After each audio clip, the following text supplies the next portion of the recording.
Talk Sauga 960, Chris McKee joined by a special guest, Davion Mitchell in the house. Yes, sir.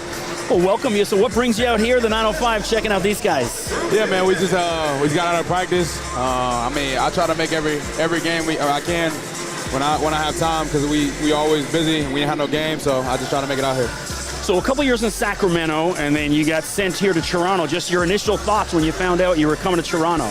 Yeah, I had Doug Christie with me in Sacramento, so he kind of told me a little bit about Toronto, the things that he went through, how the crowd will embrace you if you play extremely hard. And I see it every single night. Every time I'm on the court, or me or Jamal, somebody that's playing extremely hard, they just embrace it and they love it.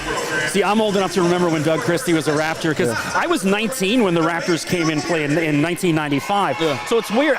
No disrespect. I grew up like a New York Knicks fan because we didn't have the Raptors when I was a kid, and so hey, now I've become a Raptors fan, and that's so bit of an up and down season for you guys. Yeah, for sure. How do you balance the challenge of just focusing on your own game as well as trying to get team wins? It can't be easy.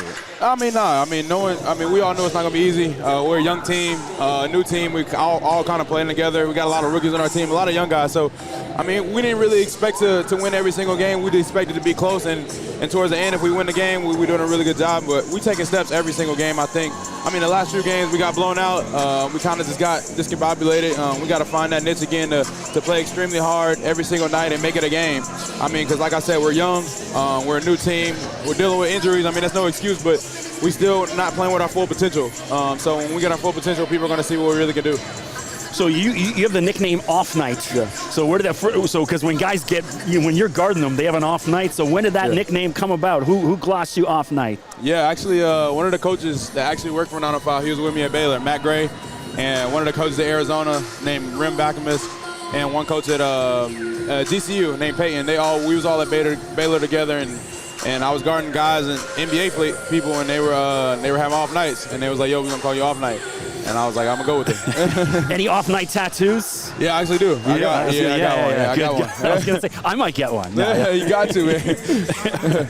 So you mentioned your time at Baylor playing under Scott Drew. Just a powerhouse, and that wasn't always the case. Baylor, a program that was almost kind of left for dead, distant, forgotten, and then now back to one of the prominent. Just talk about the experience playing under Scott Drew. How much that helped you? Man, it was amazing. I transferred from Auburn. I felt like I was in the shell a little bit, and playing with Scott Drew, he kind of just let me be open, let me play my game, let me be myself. And it just showed on the court what I can really do. Play defense, I can get my teammates open, I can score when I needed to, and I feel like I'm a winner. I do things to help my team win, and he just showed that on full display, and I'm playing with him. We're joined by Davion Mitchell, and thankful for your time. Last question. So, I also do prep school basketball for many years called Orangeville Prep, which is Lou Dort, Jamal Murray, all from this program, O'Shea Brissett. Okay. And, these guys were all scorers, and you see a guy like Lou, once he finally made that commitment to defense, he got himself a $100 million contract. So just your advice to young ballers as far as their commitment to defense, because, you're as good as it gets. Yeah, I think that I was a scorer going in high school, too. And then in college, I had to take a step back a little bit, knowing that there's other good players too. Everyone that's in D1 college or in the NBA, they were the best in their city.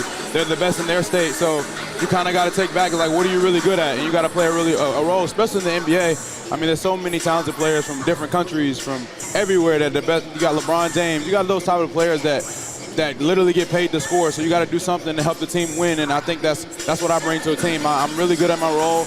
I know my role. I'm not going to go out there and try to shoot 20 shots. That's just not me. I'm trying to get my teammates open, and I'm going to just lock down the best player. That's just my job. So, my advice to young guys is to find something that you're really good at to help the team win, and that can't be scoring. That got to be something other than scoring. You got special scores. Maybe if you're 6'10", and then you can score the ball, then let that be your niche. But if you're not, you got to find something that you're really good at. Well, hopefully the Raptors can find 4 more Davion Mitchells, because we definitely need to move ahead. Well, hey, Davion, can't thank you enough for your time, and best of luck moving ahead, and all the best in 2025. Thank you, guys. Respect.